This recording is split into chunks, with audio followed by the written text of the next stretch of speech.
Bonjour chez vous et bienvenue à l'entretien du jour.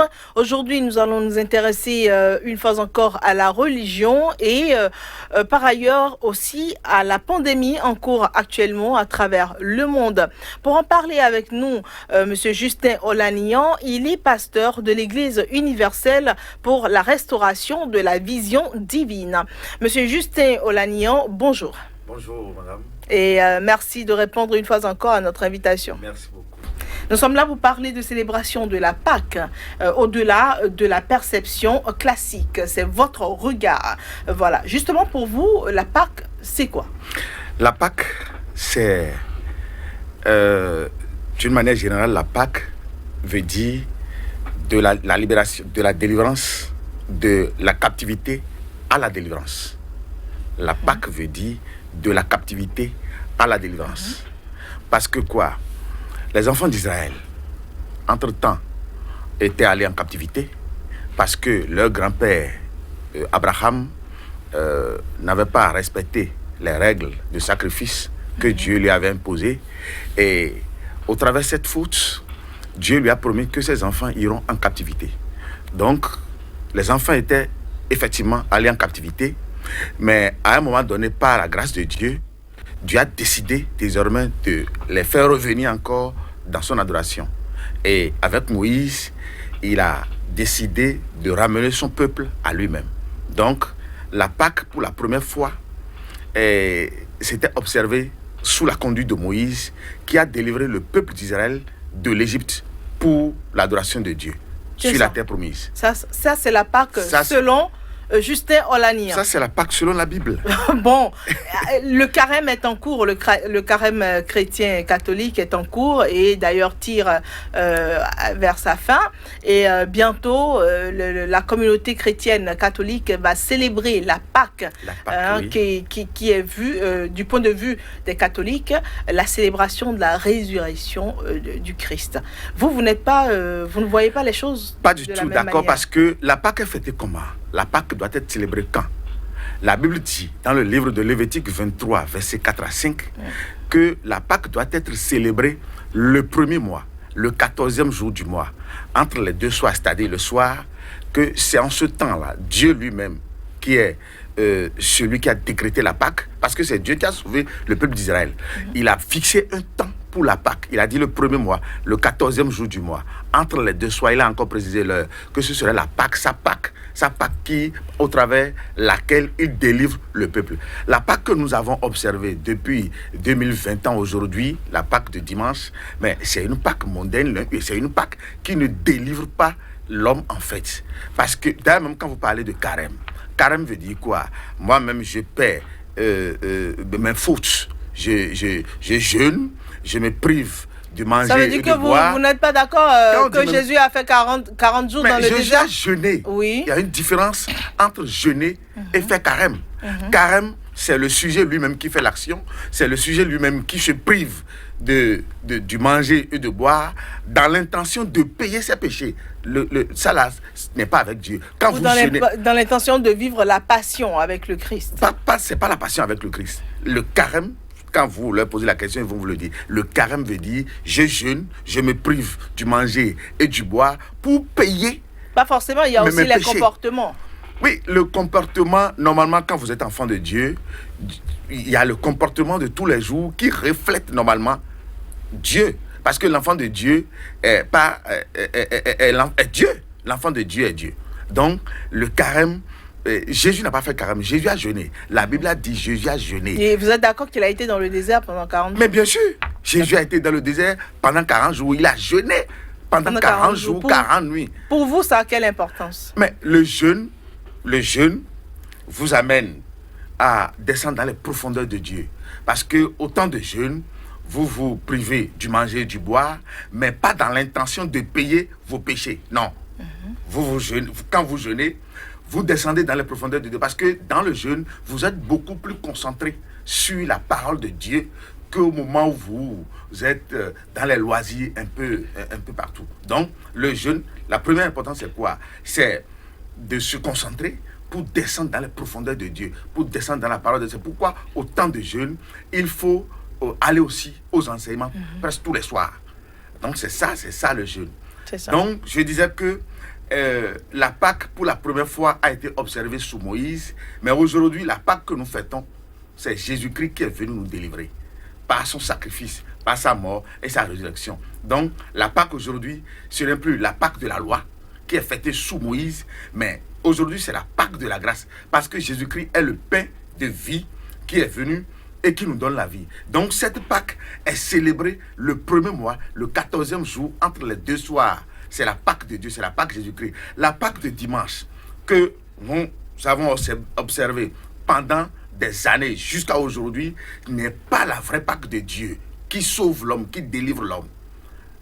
Ce n'est pas la vraie Pâque de Dieu. Donc la vraie Pâque de Dieu pour cette année coïncide avec le mercredi 8 avril prochain qui sera la première pleine lune de l'année.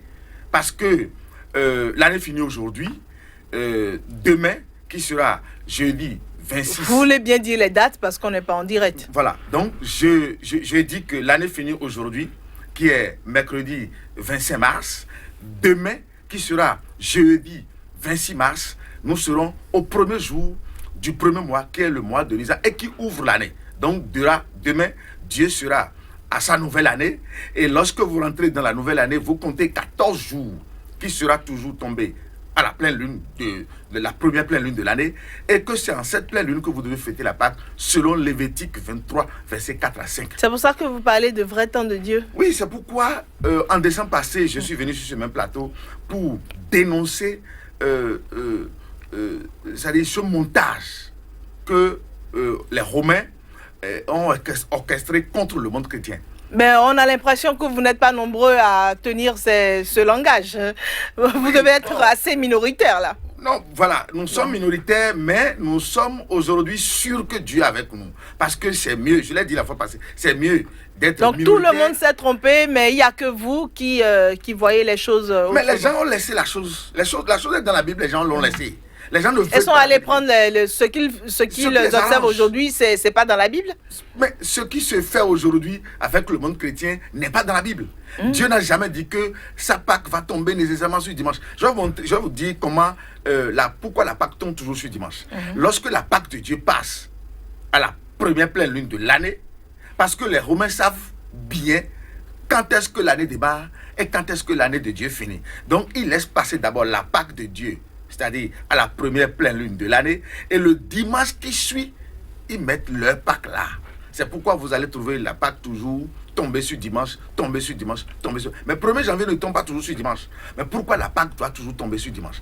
Donc la Pâque de dimanche, c'est une fausse Pâque. La Pâque qui ne libère jamais l'homme, qui n'a jamais d'ailleurs même libéré... Bon, on n'est pas là pour saboter, une partie de... Enfin, certains hommes de Dieu et tout. Vous êtes là pour dire votre vérité, voilà, et non pour juger d'autres personnes. Voilà. Merci. Voilà. Ok, ben c'est bien d'entendre une autre perception, une autre lecture des choses. Voilà, c'est vous, votre lecture. On ne vous juge pas. On ne juge pas non plus les autres religions ou églises qui ont une autre façon de voir les choses. Mais moi, j'aimerais quand même en venir à un sujet qui préoccupe le monde entier aujourd'hui et qui crée de l'insomnie dans le monde entier aujourd'hui. Et on aimerait bien savoir ce qu'en pensent les hommes de Dieu et la contribution des hommes de Dieu pour donner plus de quiétude aux populations du monde entier. Nous voulons nommer le nouveau coronavirus Covid-19.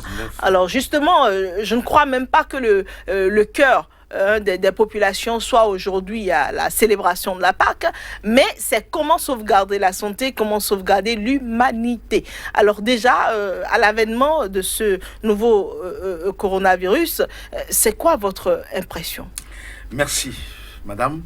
Vraiment, c'est regrettable.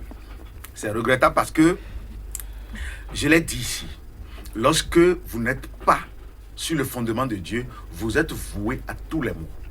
Coronavirus, moi je dis que d'abord, le nettoyage est spirituel.